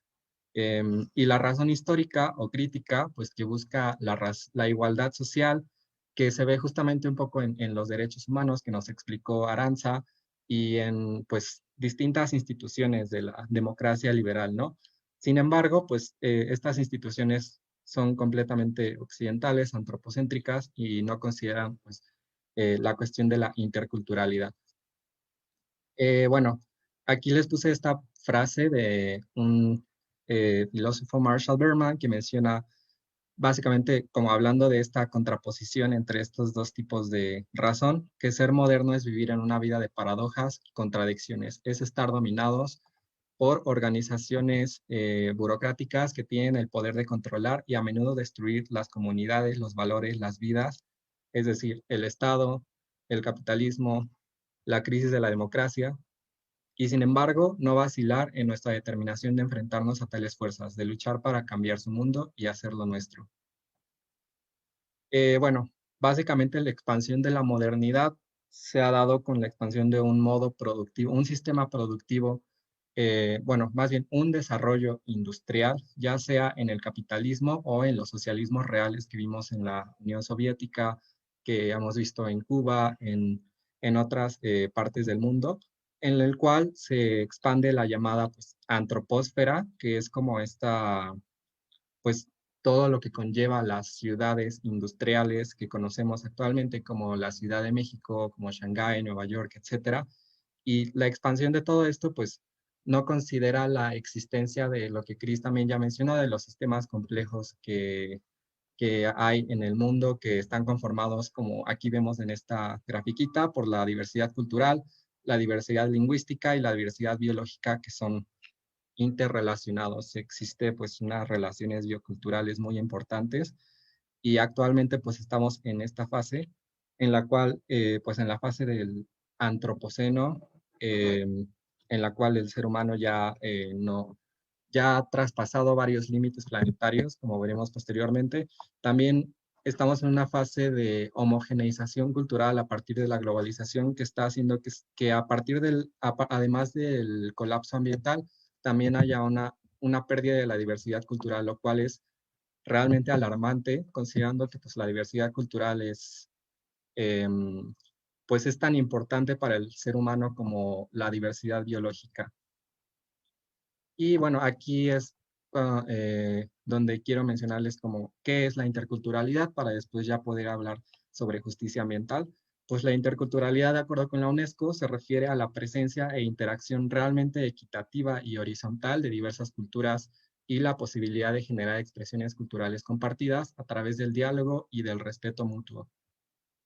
Es decir, en condiciones de igualdad, no en condiciones pues de colonialismo, de racismo, de imposición, etc. Bueno, desafortunadamente el enfoque intercultural es algo que no se ha tomado en cuenta en la política climática y les voy a hablar en específico de dos ejemplos de políticas climáticas internacionales que han sido pues hasta cierto punto dañinas con la interculturalidad y la diversidad cultural en general del mundo. Pues estas políticas climáticas hay que entenderlo que pues devienen de tanto de la economía neoclásica como de la ciencia cartesiana. Esto significa que para empezar son completamente antropocéntricas y luego pues la economía neoclásica no busca como atender los problemas de fondo de lo que sería pues la crisis ecológica, sino simplemente o sea, ponerla dentro de la dinámica de mercado a partir de internalizar las externalidades, si así se le puede llamar, es decir, que se le ponga precio a la naturaleza, a los bienes naturales, a los bienes comunes. Y bueno, a partir de estos supuestos es que tenemos al protocolo de Kioto, que igual ya en anteriores capacitaciones lo han mencionado, que creó un mecanismo de bonos de carbono, de mercado de bonos de carbono, perdón, en el cual se busca proteger a los llamados sumideros de carbono. Es decir, se parte como de la generalización de que las emisiones de carbono pueden ser absorbidas, bueno, son absorbidas por los sumideros de carbono en cualquier parte del mundo. Entonces, pues por decir, una empresa de Estados Unidos, que es uno de los países que más contamina, puede comprarle un bono de carbono a Costa Rica a partir de financiar un mecanismo de desarrollo limpio. Entonces, pues varias de los problemas de esto, pues es que básicamente se dan concesiones a empresas, se mercantiliza la naturaleza y se le ve como capital natural a pues ecosistemas que están marcados por una dinámica biocultural muy importante a la cual no se le considera. Y bueno, como también un poco devenido del protocolo de Kioto, tenemos el mecanismo de reducción de emisiones debidas a la deforestación y degradación de los bosques, el cual busca crear un sistema de pago de servicios ambientales a nivel internacional que pues esté como empatado con este mercado de bonos de carbono y se le pueda pagar como para conservar a los países principalmente del sur global sus sumideros, pues a cambio de que los conserven, básicamente se les da dinero mensualmente o de otros esquemas a diversas comunidades que conservan esos bosques. Pues les voy a explicar un poco como el problema que existe aquí en esta política climática. Como podemos leer, de acuerdo con la ONG Amigos por la Tierra México, que ha sido muy importante para el movimiento de justicia ambiental. Este mecanismo responsabiliza a las comunidades indígenas y campesinas de los países del sur del ser los sumideros de dióxido de carbono que los países del norte industrial emiten, obligándolas, entre otras acciones, a construir reservas boscosas o las criminaliza si se oponen. Bajo el esquema de Red Más, la amenaza de que pueblos indígenas y campesinos estén siendo desalojados de sus tierras para poder arrasar las selvas y dar lugar a plantaciones se está materializando. Entonces, pues básicamente, por ejemplo, aquí en México se dio el piloto de Red Más a partir de un acuerdo entre el gobierno de California y el gobierno de Chiapas, en el cual para que el gobierno de California pudiera compensar sus emisiones, le pagaba al gobierno de Chiapas para que pues a su vez el gobierno de Chiapas le pagara a los lacandones para cuidar esta parte, la reserva de Montes Azules. Básicamente pues es insertar a los territorios dentro de la lógica de mercado del capitalismo, pero aquí hay una cuestión. Muchas veces en la búsqueda de reforestar las áreas que ya han sido deforestadas dentro de las zonas de Red Más, se plantan pues especies que no son endémicas, que son para consumo maderable y realmente que en muchos casos terminan erosionando el suelo. Ese es uno de los problemas. El segundo problema pues es de que se le criminaliza a los pueblos originarios, como aquí se dice, y muchas veces hasta se les llega a desplazar porque se menciona que no pueden aprovechar los recursos de su mismo territorio, ya que se busca que en el esquema Red Más supuestamente todo esté completamente conservado, que tengamos como una naturaleza pues completamente casi sin humanos. Esto sin considerar que pues la biosfera y los ecosistemas son sistemas complejos que se nutren de todos sus componentes, y uno de esos componentes pues son las poblaciones humanas que han vivido ahí durante cientos de años. Y bueno, este esquema, como Arantxa les mencionó, existe un atlas de vulnerabilidad ambiental, justicia ambiental, perdón.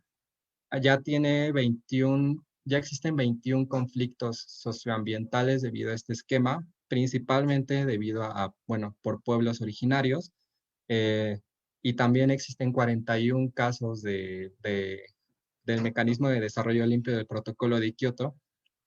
Entonces, otro de los casos muy importantes es Costa Rica. Costa Rica tiene el 35% de su territorio protegido para pago de servicios ambientales, pero esto ha conllevado muchas veces el desplazamiento de poblaciones originarias como los bribris, que son los principales afectados y que ahorita se están oponiendo completamente a Red Más, porque de nuevo pues, se van a ver desplazados debido pues a este mecanismo, ¿no? Entonces, pues es un mecanismo que no toma en cuenta la justicia ambiental y básicamente utiliza la naturaleza del sur, y no solo la naturaleza, las poblaciones del sur, para salvar el estilo de vida del norte, el cual pues no cambia sus sistemas productivos y de consumo, que son los causantes de la crisis climática, como ya nos había mencionado Arantxa. Aquí podemos ver que un esquema de los límites planetarios que existen como para que tengamos una vida pues saludable, que podamos vivir como con seguridad de que no vamos a traspasar estos límites, y vemos que ya hay varios que están siendo sobrepasados. El cambio climático, que pues ya como vemos también en esta grafiquita, a pesar de todos los mecanismos de mitigación que se han dado, como el Protocolo de Kioto, el Acuerdo de París, entre muchos otros, han subido las emisiones de gases de efecto invernadero y seguirán subiendo. Entonces, pues se prevé que tengamos una temperatura de 3 grados centígrados para 2100, lo cual es pues en muchas formas catastrófico, pero no es el único límite planetario que ya se ha sobrepasado. También ya está más que sobrepasado la integridad de la biosfera, la biodiversidad, y cabe destacar que el 80% de la biodiversidad es pues protegida por los pueblos originarios. Esto quiere decir que a la par que estamos en la entrada de una sexta extinción masiva, también se está atentando en contra de toda la diversidad cultural del mundo, en contra de los estilos de vida de estos pueblos, y además se comete pues un racismo ambiental en el que se busca que estos pueblos pues sigan cuidando estos territorios, pero no con sus esquemas o sus estilos de vida, sino con los esquemas impuestos desde pues las conferencias internacionales. También tenemos que está sobrepasado el límite de cambio es en el sistema de tierras por la expansión de la antropósfera de las ciudades. Tenemos que está sobrepasado los ciclos biogeoquímicos. Muchas veces pues esto da a zonas muertas en el océano. Y esto pues lo digo más que nada para destacar que el cambio climático pues es un proceso social y político también. Esto quiere decir que pues no se está atacando de raíz las causas, que es el sistema productivo, que es el estilo de vida industrial que se ha generalizado y que es completamente antropocéntrico. Y además, la adaptación propuesta desde el panel intergubernamental de cambio climático, pues busca simplemente generar un reajuste a este sistema sin realmente atacar las causas de la vulnerabilidad social de los sectores que están bueno, que más van a sufrir los efectos del cambio climático. Esto, pues, desde una ética que podemos llamar de darwinismo social, en la cual, pues, desde la justificación de la idea del progreso, se les dice a estas comunidades, o te adaptas al cambio climático, o te adaptas a la expansión de la antropósfera y a todo lo que eso conlleva, o simplemente, pues, vas a sufrir muchos eventos catastróficos o incluso la muerte. Ante este panorama, pues es donde el diálogo intercultural es súper importante. Vandana Shiva, que es una activista súper importante en este tema, menciona que el simbolismo de la Terra Mater, la Tierra en la forma de la Gran Madre, creadora, protectora, ha sido un símbolo compartido, pero diverso a lo largo del espacio y del tiempo. Y los movimientos ecológicos en Occidente hoy están inspirados en gran medida por la recuperación del concepto de Gaia, la diosa Tierra. En este sentido, tenemos el surgimiento de la justicia ambiental que ya mencionó Aranza en Estados Unidos por parte de las comunidades originarias que sufren de racismo ambiental que sigue existiendo pues, en el mundo. Aproximadamente pues, en 2002, 71% de las comunidades afrodescendientes vivían en zonas del país con altos niveles de contaminación. Tenemos pues aquí otros casos que han sido muy paradigmáticos de la justicia ambiental y en general del activismo ambiental. Les voy a pasar aquí algunos enlaces de cada uno de estos casos. Bueno, tenemos el caso de Chico Mendes en Brasil, un defensor de la Amazonia muy importante, su muerte en 1988, bueno, fue asesinada en 1988. Ken Saro-Wiwa de Nigeria fue asesinado en 1995. Hernán, el defensor de las mariposas monarcas, que fue asesinado el año pasado. El movimiento Chipko en la India de 1973, que desde su forma de vida buscaban abrazar a los árboles para así defenderlos del extractivismo. Todos estos movimientos, ¿qué tienen en común?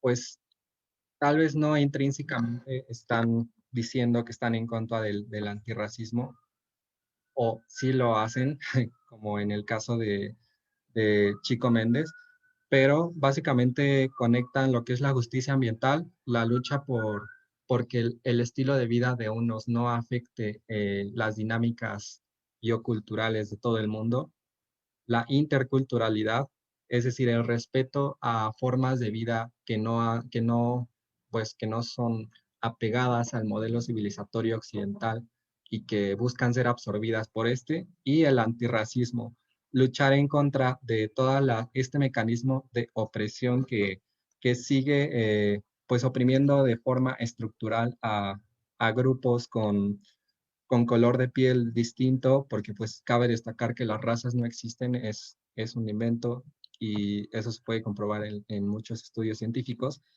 Y pues podemos ver aquí una gráfica de que el número de muertes de activistas ambientales se ha triplicado desde los 2000. Entonces, esa lucha anticolonial, antirracista sigue en pie y pues hay que escuchar a lo que tienen que decir todos los activistas antirracistas y que buscan pues tirar todo este sistema que tanto los ha oprimido.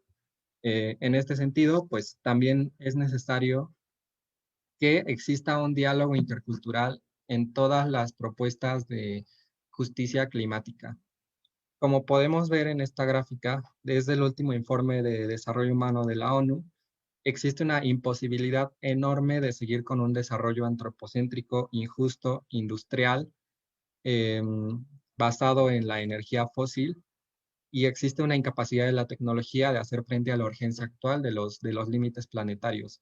Es decir, si estas regiones del mundo siguieran el mismo modelo de desarrollo de Europa, de Estados Unidos, se necesitarían más de 4 planetas y llegaríamos pues a una temperatura global que pues muchas veces los científicos ya ni siquiera pueden prever, ¿no? Es un escenario pues catastrófico. Entonces, en ese sentido, aquí existe una propuesta de lo que sería la economía de la dona, respetar estos 9 límites planetarios en un espacio seguro y justo para la humanidad, que a la vez pueda pues proveer todos los mecanismos de justicia social, ¿no? Como pues las necesidades básicas, alimentos, salud, educación, que a la vez pueda responder a la cuestión de igualdad de género, proveer seguridad energética y así. Y cabe destacar que, bueno, de acuerdo con científicos como Enrique Leff, este sistema pues tiene que estar basado en el potencial entrópico y negentrópico de la biosfera, es decir, basado pues, en cómo funciona la biosfera como sistema complejo. Tenemos que voltear a ver las ciencias de la complejidad de la que nos habló Chris, pero no nada más eso. También tenemos que cambiar los sistemas sociales, los sistemas políticos y llevarlos hacia una sociedad ecocéntrica que esté pues basada en el potencial de la naturaleza para regenerarse, para recrearse y para que nosotros podamos integrarnos con ella, no verla simplemente como un ente pasivo para explotar. Y para esto, pues es importante la ecología de los saberes. Este es un concepto que propuso un sociólogo llamado Boaventura de Sousa Santos, en el cual busca poner a dialogar las ciencias de la complejidad en específico con los saberes populares, los saberes ancestrales de los pueblos originarios que han sido pues, tan negados. Aquí les tengo pues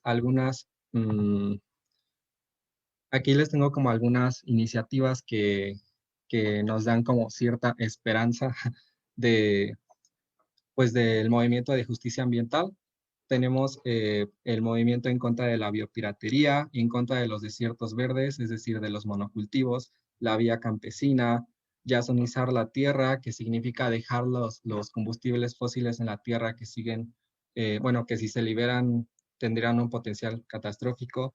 Tendremos el Foro Social Mundial, el movimiento Paren de Fumigar de Buenos Aires, la Alianza Global por los Derechos de la Naturaleza, la Declaración por la Vida del Ejército Zapatista Nacional, y pues también tenemos el movimiento del buen vivir o los buenos vivires, que son formas de vida de los pueblos originarios, que, que de hecho ya se hizo un diálogo intercultural con lo que sería la modernidad actual para crear pues los llamados objetivos del buen vivir, que pues no es como el objetivo actual bueno, de esta conferencia detallarlos, pero pues es una nueva propuesta. Y bueno, ya por último, les tengo como 3 formas en las que podemos transversalizar lo intercultural dentro de lo institucional, en especial de la política climática, para realmente tener un enfoque de justicia climática ambiental. Primero que nada, pues concientizar la importancia de los derechos culturales reconocidos por la UNESCO, utilizar las herramientas de la UNESCO para establecer la cultura como eje transversal dentro de los objetivos de desarrollo sostenible, promover un diálogo intercultural en iniciativas de mitigación y adaptación de las próximas COP, generar un activismo climático desde perspectivas del sur global y principalmente dar plataforma a personas racializadas y de pueblos originarios para que digan lo que tengan que decir. Y bueno, también podemos velar porque dentro del Pacto Mundial del Medio Ambiente que se está negociando, pues se haga mención a la justicia ambiental y a la interculturalidad. Bueno, la justicia ambiental sí se menciona, pero la interculturalidad no. Y también está esta plataforma de la ONU que se llama Harmony with Nature, que trabaja como con estos temas, entonces pues es importante colaborar con ella y también pues tomar en cuenta lo que ya nos dijo Chris y Rubí, que no solamente existe pues no solamente se trata de actuar en espacios institucionales, sino de actuar dentro y fuera de ellos, a ver ambas perspectivas. Entonces, pues todo esto se los digo pues, para reformar que como jóvenes del sur tenemos que hacer lo posible para romper el status quo patriarcal, racista, colonialista e injusto que tanto ha oprimido a muchas personas y que pues, nos ha llevado a una crisis ecológica sin precedentes. Muchas gracias. Muchas gracias, Iván, Aranza, Rubí y Cris, por estas increíbles ponencias. Creo que nos han abierto los ojos a muchos en distintos sentidos.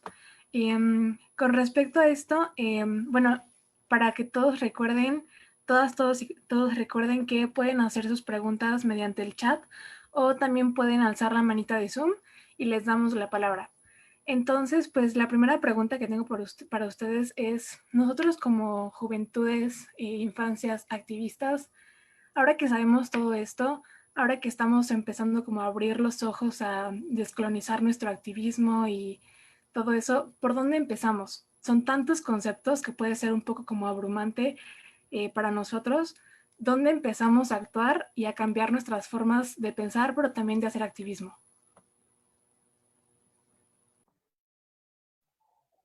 Me parece que el primer punto es abrir el diálogo sobre los diferentes temas, como empezar a cuestionarnos qué onda y qué está pasando y pues como, no sé, informarnos, leer de los temas que nos llaman la atención para hacer activismo y pues también entender que no existe una sola forma de hacer activismo.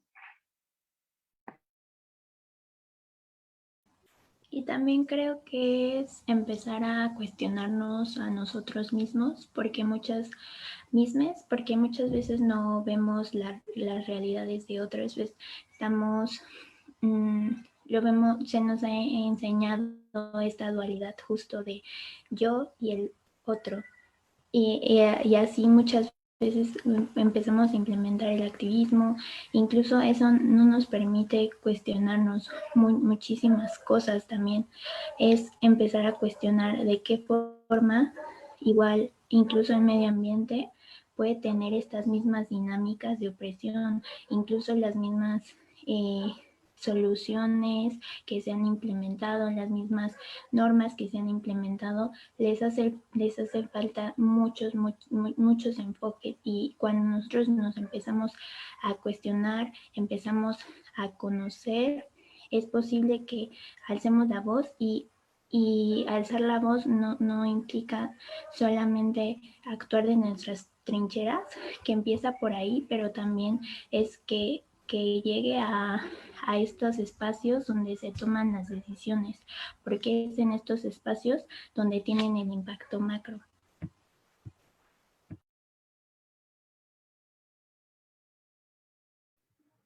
Yo diría también, aunado a todo lo que ya mencionaron, pues no replicar como estos sistemas dentro pues del mismo activismo que hagamos, ¿no? O sea, como ya dijo Rubí, pues tenemos que cambiar pues esa visión tanto de que pues las mujeres tienen que ser nuestras salvadoras desde la ética de cuidado, o que los pueblos originarios van a ser nuestros salvadores o tienen que ser nuestros salvadores, porque pues básicamente es un poco caer, en especial con los pueblos originarios, en un cierto pues racismo, ¿no? Y esencialismo, eh, de no considerar que pues están dentro de una dinámica y muchas veces no pueden hacer lo que, pues, este activismo, porque literalmente su vida corre riesgo, ¿no? Entonces, pues más que nada, yo diría que también tenemos que, pues, dar pie y ceder espacios a que estas personas, en especial personas racializadas de pueblos originarios, mujeres, personas queer, etcétera, pues alcen su voz dentro de estos espacios por más disruptivo que sea, porque solamente así pues vamos a poder generar cambios, ¿no?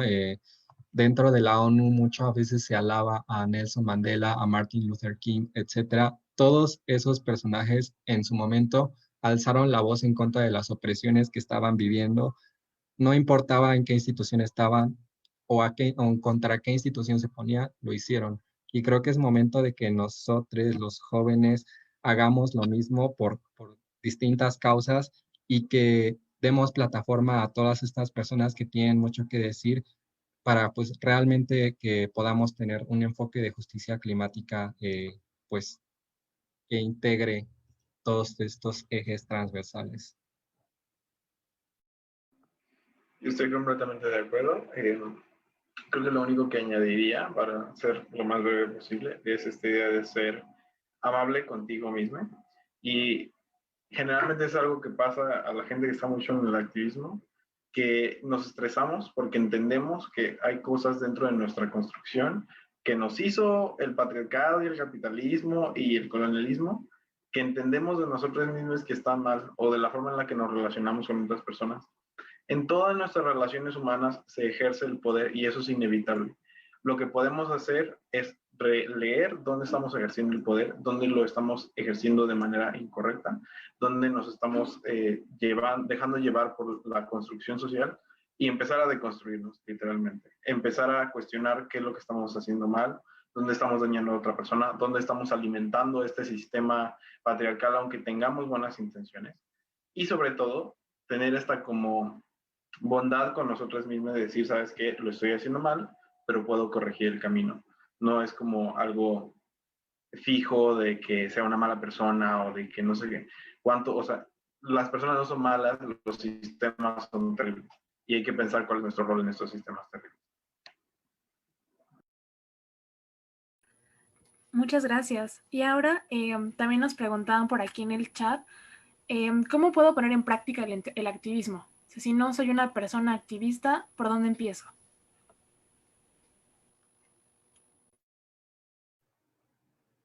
Pues, bueno, a mí me gustaría mencionar que, pues, en lo personal a mí no me gusta mucho llamarme activista por pues, respeto a todas las personas que están en campo, literalmente arriesgando su vida, por decir activistas ambientales como Hernán o como Lady Page o algunos otros que desafortunadamente pues sufren de amenazas o incluso han sido asesinados luchando por la causa.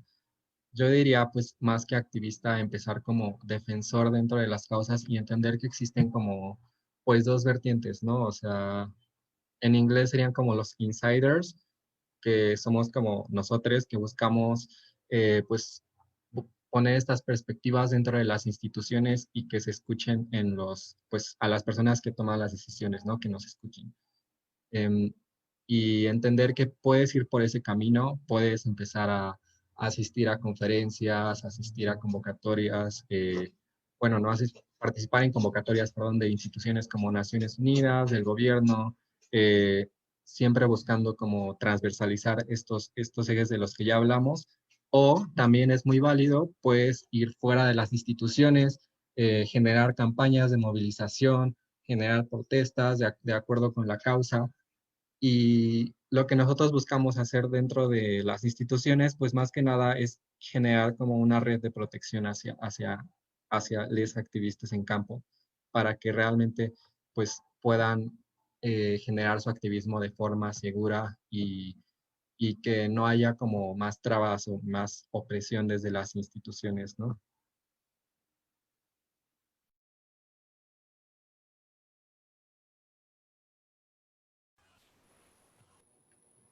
Incluso creo que también es muy importante si tienes el privilegio de llegar a estas instituciones, porque llegar a este tipo de instituciones, principalmente hablando de la ONU, es un privilegio, no muchas personas pueden acceder, es llevar estas perspectivas, porque desde esas instituciones salen no solo leyes, reglamentos, marcos, políticas que afectan a todos y que sí hay que diferenciar esto de que las personas que están en campo haciendo activismo no son muchas veces las personas que están tomando las decisiones ni las personas que están haciendo las leyes.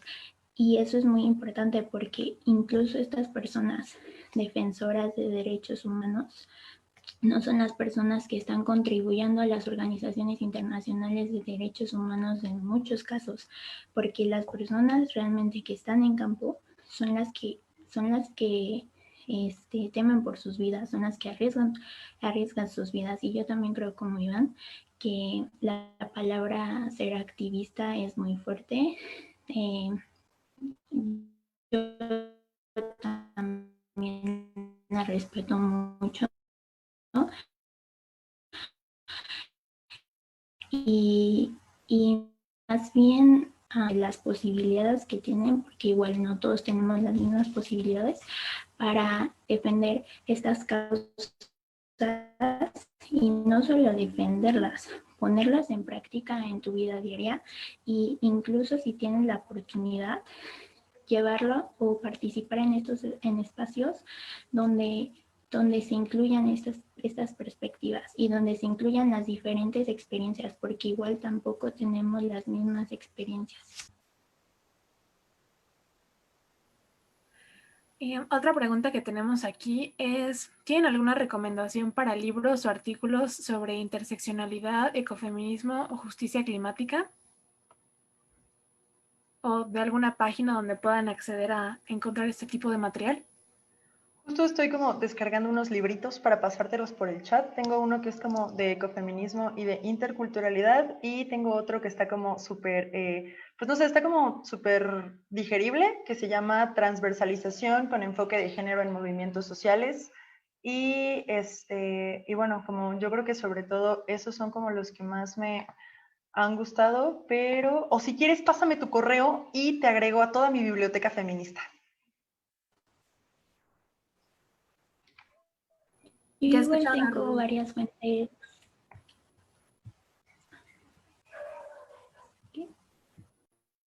Luisa comentó que hay que dejar atrás el activistómetro y a mí me parece súper importante este comentario y lo retomo porque me parece que sí también pasa mucho en los movimientos ambientales, que pasa como una pequeña gran lucha de egos. Entonces empieza a ser como de esta lucha por la superioridad moral, por ver quién es más y quién es menos, y como empezar a criticar y empezar como a buscar que todos seamos el activista perfecto, cuando realmente no existe el activista perfecto, porque todos estamos en un proceso de deconstrucción constante. O sea, como genuinamente incluso hay cosas que no sabemos, entonces no podemos como andar por la vida criticando a la gente que sabe menos que tú, porque pues nadie nace sabiendo y finalmente es como un proceso de aprendizaje. Y sí, estoy muy a favor de quitar el activistómetro porque la lucha por superioridad moral es patriarcal.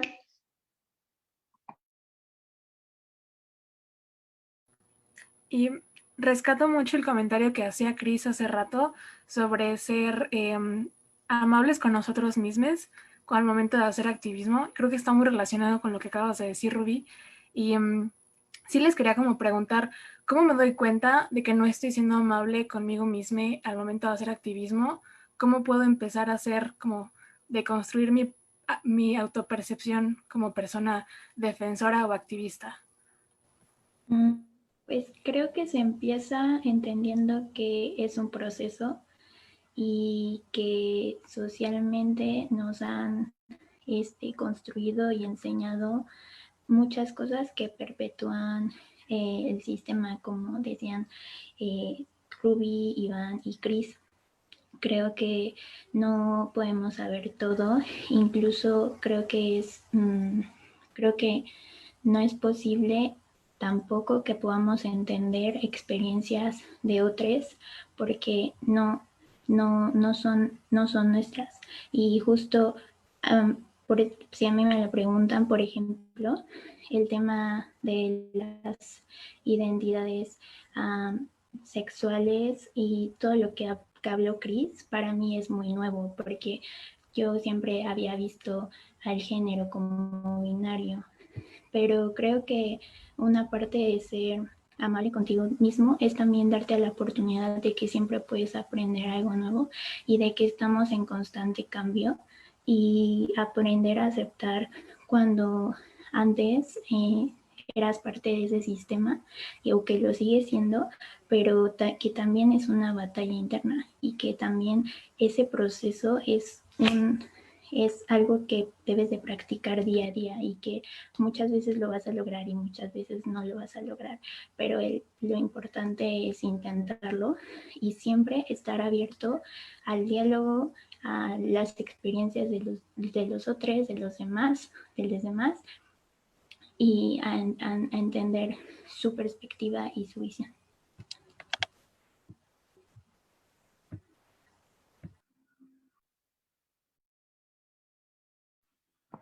Claro. Y en el sentido como... perdón, ¿vas, Cris? Bueno, solamente quería hacer como un pequeño comentario en el sentido de cuidarnos como activistas. Es como súper común que entremos en sentimientos de frustración o de ansiedad climática o de, no sé, como ansiedad social yo creo, bueno, yo identifico la mía genuinamente como frustración.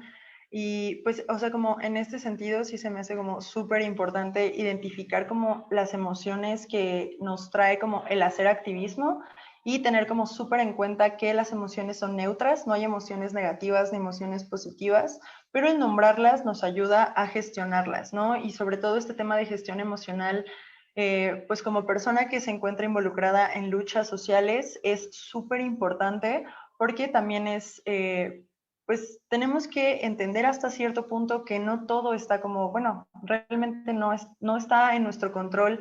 Si bien podemos como actuar y empezar a hacer como una transversalización de los sistemas, etcétera, etcétera, como ir cambiando las cosas, pues también es importante gestionar como esta frustración y ver como qué estamos sintiendo. El identificar qué estamos sintiendo es el primer paso, y pues ya como sentir la emoción en tu cuerpito y luego como sacarla y así, eso como creo que ayuda bastante. Bueno, a mí me ayuda bastante a gestionar la ansiedad y frustración ambiental.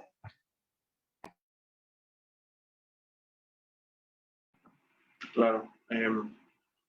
Creo que de nuevo me iría a esta idea y a esta perspectiva de pensar en los sistemas y no solamente en ti como persona, o sea, pensar en ti dentro de un rol de la muñeca rusa de los sistemas, ¿no? O sea, no solo pensar que el tema, por ejemplo, de ser racista o de ser queerfóbico o de hacer un activismo blanco, como se le dice cuando tu activismo solo aplica a cierto grupo social, pues generalmente más privilegiado, no es un tema de una falla personal que tú seas una mala persona, y no es una crítica de tu calidad moral como persona, más bien es una crítica de tu contexto, de tu construcción, de la sociedad que hizo para ti, y de tú cómo puedes como ir evolucionando como persona. Entonces verte como un proyecto en proceso y ver como ese proyecto en proceso que también al suceder ya es poderoso y ya es una resistencia contra el sistema opresor,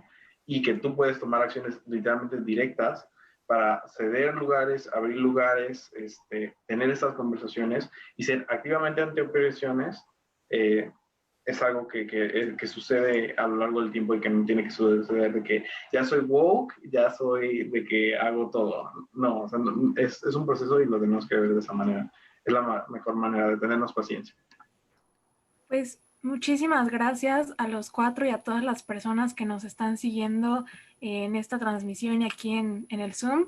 Ya para ir cerrando, solo me gustaría retomar el comentario que hizo aquí Cris en el chat, que nos pueden recomendar más información, pero un video en particular que en su momento le voló la cabeza es No hay nada más queer que la naturaleza.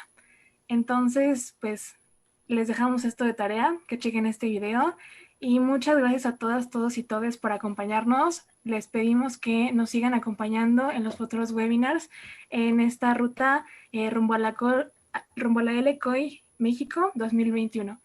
Entonces, pues muchas gracias por estar aquí. Muchas gracias Iván, Rubí, Cris y Aranza por sus